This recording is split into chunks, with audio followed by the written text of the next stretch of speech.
প্রকৃতি আমাদের শেখায় যে জীবনের সবচেয়ে সুন্দর মুহূর্তগুলো অস্থায়ী, তাই আমাদের সেগুলোকে মনে রাখার গুরুত্ব বুঝতে হবে। আজকে এক্সপ্লেন করতে যাচ্ছি রবার্ট হেরিকের এমন একটি কবিতা যা জীবনের অস্থায়িত্ব এবং প্রকৃতির সৌন্দর্যের মধ্যে সংযোগ স্থাপন করে। কবিতাটির নাম হচ্ছে টু ড্যাফোডিলস। আসসালামু আলাইকুম everyone, welcome to the channel. This is your guide Farzana Lubna. প্রথমে আমরা কবিতার কিছু ইম্পর্টেন্ট ফ্যাক্টস জেনে নেই। যেমন এটি একটি লিরিক পোয়েম। লিরিক পোয়েম হলো একটি কবিতার রূপ যা ব্যক্তিগত অনুভূতি, আবেগ এবং চিন্তা প্রকাশ করে। এই ধরনের কবিতায় সাধারণত প্রেম, প্রকৃতি অথবা জীবন সম্পর্কিত গভীর ভাবনা থাকে। এই কবিতাটিতে মোট 20টি লাইন রয়েছে এবং এর রাইমিং স্কিম হলো এ বি। কবিতাটির মেইন থিম হলো the transience of beauty and life, অর্থাৎ প্রকৃতি এবং জীবনের অস্থায়িতা। এখন কবি সম্পর্কে কিছু জিনিস যদি জানতে চাই তাহলে বলতে হয় রবার্ট হেরিক জন্মগ্রহণ করেছে 24 অগস্ট 1591 সালে। তিনি মৃত্যুবরণ করেছে 15 অক্টোবর 1674 সালে। 17th সেঞ্চুরির একজন ফেমাস ইংলিশ পোয়েট ছিলেন রবার্ট হেরিক। তিনি তার লিখিত কবিতার বই হ্যাসপেরাইডসের জন্য বিখ্যাত ছিল। Now without any further ado, let's get into the poem. Fair daffodils, we weep to see. সুন্দর বা চমৎকার ড্যাফোডিল, আমার এটা দেখে দুঃখ হয়। You haste away so soon, যে তুমি এত জলদি ঝরে যাও। এটা কবি ড্যাফোডিল ফুলকে উদ্দেশ্য করে বলছে, তোমার এত ছোট জীবন দেখে আমার দুঃখ হয়। As yet the early rising sun has not attained his noon. তুমি এত তাড়াতাড়ি ঝরে যাও যেন মনে হয় সূর্যটা সকালেই মাত্র উদয় হয়েছে, কিন্তু তা দুপুর পর্যন্তও টিকতে পারল না। অর্থাৎ তোমার জীবন এতটাই ছোট যে তুমি খুব দ্রুতই নষ্ট হয়ে যাও। স্টে, দাঁড়াও। Until the hasting day has run, but to the even song.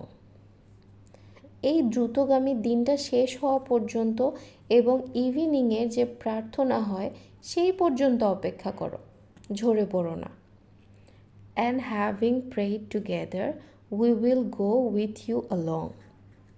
আর আমাদের দুজনের প্রার্থনা যখন শেষ হয়ে যাবে, আমরা একসাথে শেষ হয়ে যাব। We have short time to stay as you.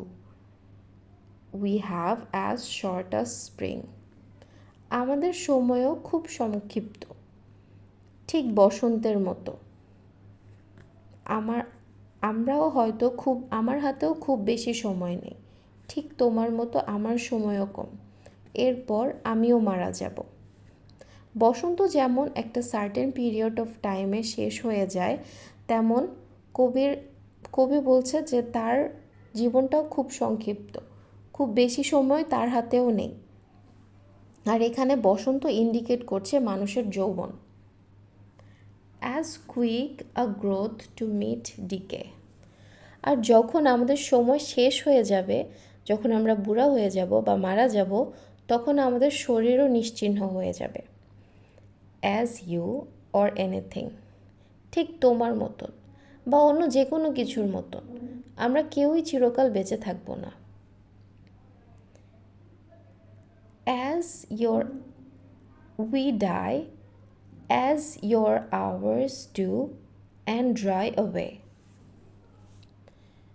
এখানে কবি ড্যাফোডিল ফুলকে উদ্দেশ্য করে বলছে, তুমি যেমন ঠিক কিছুক্ষণের জন্য ফুটো এরপর ঝরে পড়ো, তেমন আমরাও খুব কম সময়ই ইয়ং থাকি, মানে যৌবনটাকে বোঝাচ্ছে আর কি, থাকি। এরপর আমরাও বুড়া হয়ে যাই এবং তারপর মারা যাই, একটা সার্টেন টাইম পর মারা যাই।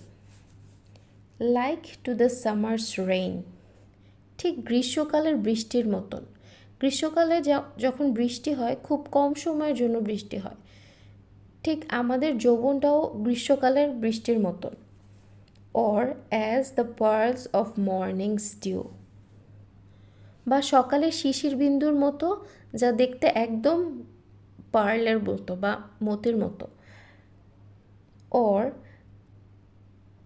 Never to be found again, যা আর দ্বিতীয়বার দেখা যায় না যদি একবার পড়ে যায়। বৃষ্টি হওয়ার পর যখন পানিটা শুকিয়ে যায় বা শিশির বিন্দুগুলো যেমন শুকিয়ে যায়, তেমন আমাদের জীবনের অস্থায়িত্ব এক আমাদের জীবনের যৌবনটাও একটা টাইম পর শেষ হয়ে যায়। আমাদের জীবনটাও অস্থায়ী, আর কখনো আমরা সেই যৌবনটা ফিরে পাই না। এই কবিতায় কবি মানুষের জীবনকে ড্যাফোডিল ফুলের সাথে তুলনা করছে। কবি বলছে আমাদের নিজেদের জীবনটাও ইউজফুল করতে হবে। ড্যাফোডিলের জীবন কত ছোট হয় এটা দেখে কবি রিয়ালাইজ করে তার জীবনটাও কত ছোট আর তার যৌবন কত কম সময়ের জন্য। আর ফুলের ঝরে পড়াটাকে ইন্ডিকেট করছে মানুষের মৃত্যুর সাথে। কবি বলছে ড্যাফোডিল যেমন তার সৌন্দর্য দিয়ে এত কম সময়েও মানুষকে মুগ্ধ করতে পারে, আমাদেরও উচিত জীবনে এমন কিছু কাজ করা বা এমন কিছু অ্যাচিভ করা যা আরেকজনকে মুগ্ধ করবে। অর্থাৎ আরও প্রোডাক্টিভ হতে হবে আমাদের লাইফে, জীবন যতই ছোট হোক না কেন। সুতরাং এটিই ছিল রবার্ট হেরিকের ছোট্ট একটি কবিতা, to daffodils. Thank you. If you like the video, then subscribe to the channel and keep supporting. Thank you.